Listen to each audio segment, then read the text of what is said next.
दुसरं सांगितलं की तुम्ही चटईवर झोपा. खरं तर ते दर्भाचे चटई असतात त्याला, पण ठीक आहे, रेग्युलर चटईवर झोपा. म्हणजे त्यांना काय इनडायरेक्टली सांगायचं आहे, तुम्ही गादीवर लोळत पडू नका. लोळत गादीवर पडू नका, विकृत कप वाढू शकतोय. नंतर सजणं नटणं मुरणं ठीक आहे, हे कोण करत नाहीत, म्हणजे करायचंच नसतं ते करत पण नाही आहेत. आणि कोरडं अन्न खावा. आता इथं पण लेडीज चुकत आहेत की पाळी आली, चटक मटक खायची सवय म्हणून मुली आत्ताच्या डेट आले म्हणून तुम्ही मग पाणी काय तर खावं असं वाटतं म्हणून पाणीपुरी खाल्लो, पिझ्झा खाल्लो, असं ह्या अशा गोष्टीने तुम्हाला खाण्या म्हणजे जे तिखट आहे, आंबट आहे, कोरडा खारट आहे अशा पदार्थ टाळून कोरडं अन्न किंवा हलकं अन्न किंवा भाजकं अन्न, म्हणजे तुम्ही साळीच्या लाह्या खाऊ शकताय.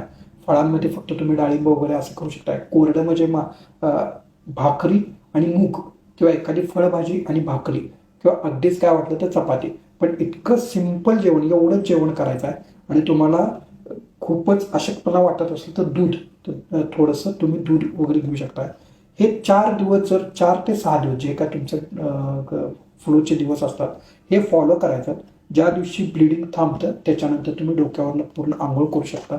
आणि मग तुमचं रेग्युलर रुटीन तुम्ही खाण्यापिण्यामध्ये थोडंसं रेग्युलर रुटीन करू शकता. ही एकच गोष्ट जर 4 दिवस लेडीजनी फक्त फॉलो केली तर त्यांना आत्ता असणारे आजार कमी होतील.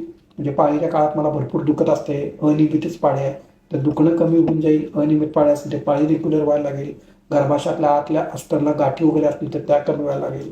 जर खरंच पुढे जाऊन कॅन्सरसारखा काय आजार होणार असेल तर न होऊ नये याची बीजे आत्तापासून तुम्ही पेरू शकता.